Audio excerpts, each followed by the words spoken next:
Deus é o ser necessário para que tudo o que exista venha a existir. O argumento da contingência.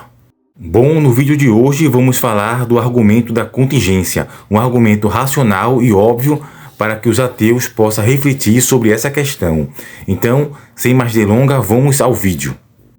Neste argumento, o filósofo cristão Dr. William Lane Craig apresenta o argumento da contingência para demonstrar a existência de Deus. Dr. Craig possui doutorado pela Universidade de Bremen, na Inglaterra, e pela Universidade de Munique, na Alemanha. Existem três premissas no argumento. A primeira, tudo o que existe tem uma explicação para a sua existência, tanto na necessidade da sua própria natureza como em uma causa exterior. O segundo argumento, se o universo tem uma explicação para a sua existência, esta explicação mais plausível e necessária é Deus. E o terceiro ponto, ou terceiro argumento, o universo existe, que é óbvio. Agora, um que segue logicamente dessas três premissas. Vamos lá. De 1 e 3 segue logicamente que 4. O universo tem uma explicação para a sua existência. E quinto ponto, portanto, a explicação para a existência do universo é Deus. Este é um argumento sólido. Se o ateu quer negar a conclusão, ele tem que dizer que uma das três premissas é falsa. Porém, qual ele irá rejeitar? A premissa 3 é inegável para qualquer pessoa que procure sinceramente a verdade. Então o ateu tem que negar a primeira ou a segunda, se ele quer continuar ateu e ser racional. Então toda a questão se resume a isto. As premissas 1 e 2 são verdadeiras ou são falsas. Bom, vamos olhar para elas. De acordo com a primeira premissa, que é tudo que existe tem uma explicação para a sua existência, tanto na necessidade de sua própria natureza como em sua causa exterior. Então, de acordo com essa premissa, existem dois tipos de coisa. A. Coisa que existe necessariamente e B. Coisas que existem contingentemente. Coisas que existem necessariamente existem por uma necessidade de sua própria natureza. Muitos matemáticos pensam que números, conjuntos e outras entidades matemáticas existem dessa maneira. Elas não foram causadas à existência por alguma coisa, elas apenas existem por uma necessidade de suas próprias naturezas. Por contraste, coisas contingentes são causadas à existência por alguma outra coisa. Elas existem porque alguma outra coisa os produziu. Objetos físicos comuns como pessoas, planetas e galáxias pertencem a esta categoria. Então, que razão pode ser oferecida para pensar que a premissa 1 é verdadeira? Bem, quando você pensa sobre o assunto, a premissa número 1 tem uma espécie de natureza autoevidente. Imagine que você esteja caminhando na floresta um dia e você encontre uma bola translúcida repousando sobre o chão da floresta. Você iria naturalmente imaginar como ela foi parar ali. Se um dos seus companheiros de caminhada dissesse, ela apenas existe inexplicavelmente.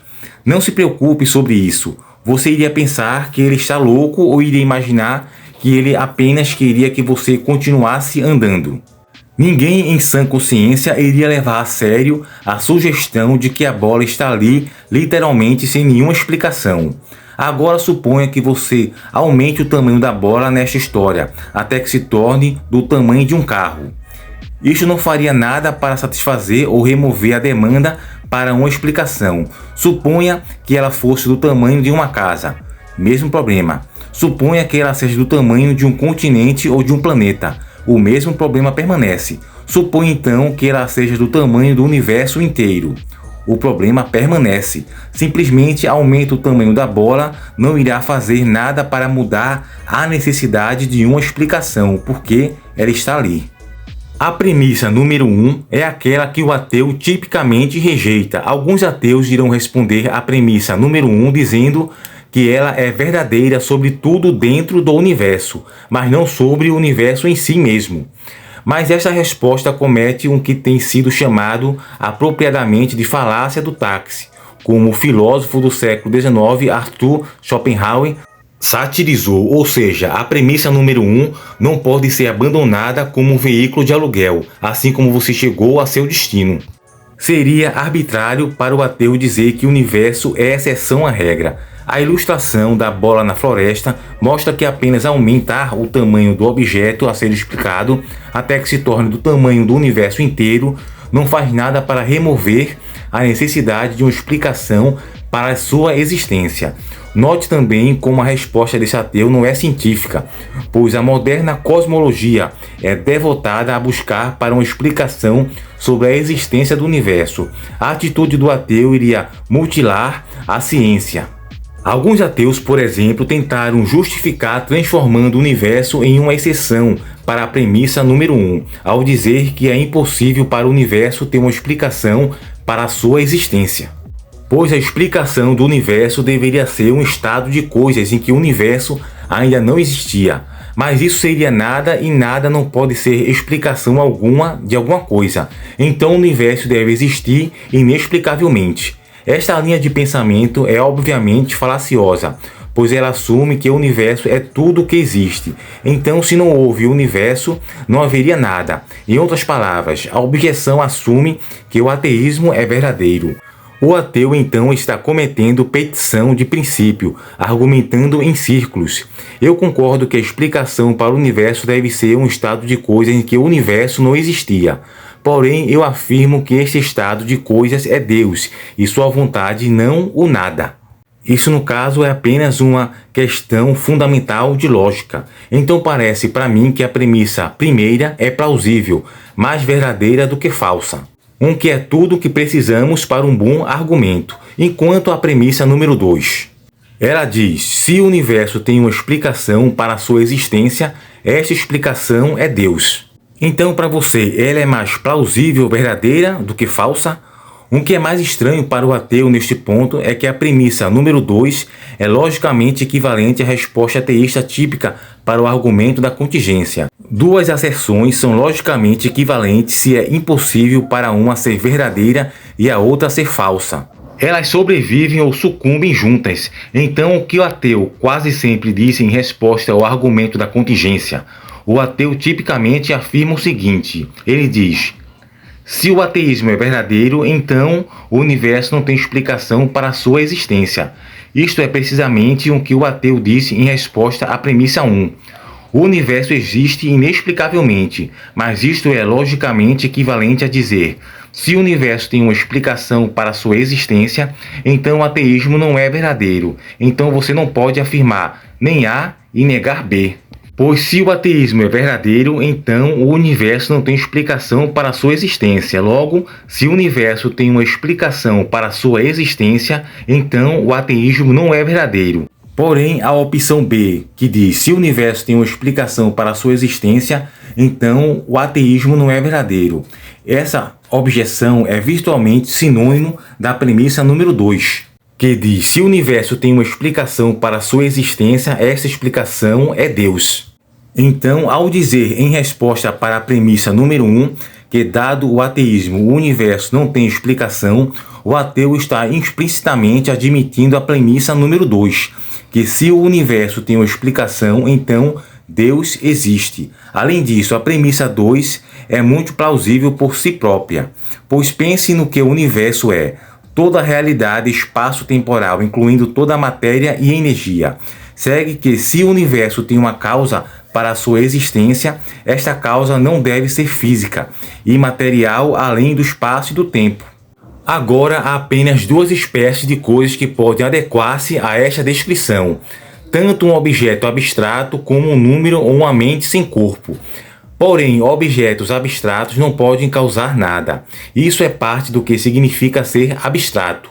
O número 7, por exemplo, não pode causar nenhum efeito. Então, a causa da existência do universo deve ser uma mente transcendente, que é os crentes entendem que Deus seja. O argumento então demonstra a existência de um criador do universo necessário, não causado, atemporal, não espacial e material. Isto é alucinante. O ateu então tem uma alternativa aberta para ele neste ponto. Ele pode retraçar seus passos, abandonar sua objeção à premissa 1 e dizer que sim, o universo tem uma explicação para a sua existência. Porém, esta explicação é: o universo existe por uma necessidade de sua própria natureza. Para o ateu, o universo poderia servir como um tipo de substituto de Deus que existe necessariamente. Agora, isso seria um passo bem radical para o ateu dar. E não consigo pensar em nenhum ateu contemporâneo que tenha de fato adotado esta linha. A razão pela qual os ateus não estão ávidos para abraçar esta alternativa é clara. Assim que olhamos para o universo, nenhuma das coisas que compõem existe necessariamente. Elas podem deixar de existir de fato, em algum ponto no passado, quando o universo era muito denso. Nenhuma delas existia. Porém, você poderia dizer, e quanto à matéria, de que estas coisas são feitas? Talvez a matéria exista necessariamente, e todas essas coisas são apenas configurações contingentes da matéria. O problema com esta sugestão é que, de acordo com o modelo padrão das partículas subatômicas, a matéria em si é composta de minúsculas partículas denominadas quarks. O universo é apenas uma coleção destes quarks ordenados de maneira diferente. Porém, então surge a questão: uma coleção diferente de quarks não poderia existir em vez desta? Será que cada quark e todos eles existem necessariamente? Note que o ateu não pode dizer neste ponto. Ele não pode dizer que os quarks são apenas configurações da matéria que poderiam ser diferentes, mesmo que a matéria de que os quarks são compostos existe necessariamente. Ele não pode dizer isto porque os quarks não são compostos de nada. Eles são apenas unidades básicas de matéria. Então, se um quark não existe, a matéria não existe. Agora parece óbvio que uma coleção diferente de quarks poderia ter existido em vez da coleção que existe. Porém, se fosse este caso, então um universo diferente poderia ter existido. Para ver a questão, imagine sua mesa. Sua mesa poderia ser feita de gelo?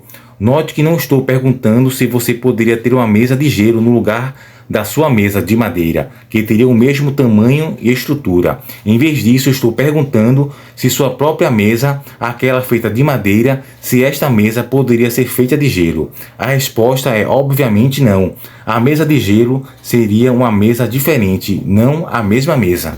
Similarmente, um universo feito de diferentes quarks, mesmo que identicamente ordenados como neste universo, seria um universo diferente. Segue então que o universo não existe por uma necessidade de sua própria natureza. Então os ateus não têm sido tão ousados a negarem a premissa 2 e dizerem que o universo existe necessariamente. A premissa 2 também parece plausivelmente ser verdadeira, mas dada a verdade das três premissas, a conclusão é logicamente inevitável. Deus é a explicação para a existência do universo. Além disso, o argumento implica que Deus é uma mente sem corpo, não causada, que transcende o universo físico e até mesmo o espaço e o tempo, e que existe necessariamente. Então esta é a conclusão dessas três premissas. A primeira: tudo o que existe tem uma explicação para a sua existência, tanto na necessidade de sua própria natureza como em uma causa exterior, que é Deus. A segunda premissa é: se o universo tem uma explicação para a sua existência, esta explicação é Deus. E a terceira premissa é: o universo existe. Ou seja, o universo tem uma explicação para a sua existência.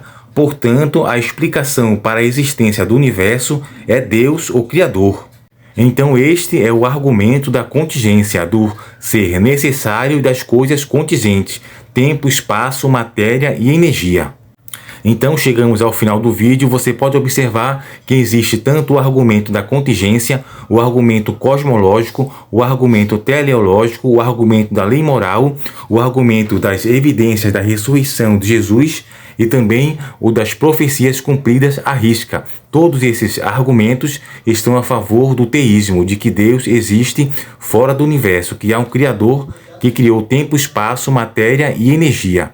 Então chegamos ao final do vídeo. Você que ficou até o final, eu agradeço. Deixa seu like, curte, comente e compartilhe. A fonte aqui desse argumento da contingência está no site Ateísmo Refutado, do apologeta Lucas Banzoli.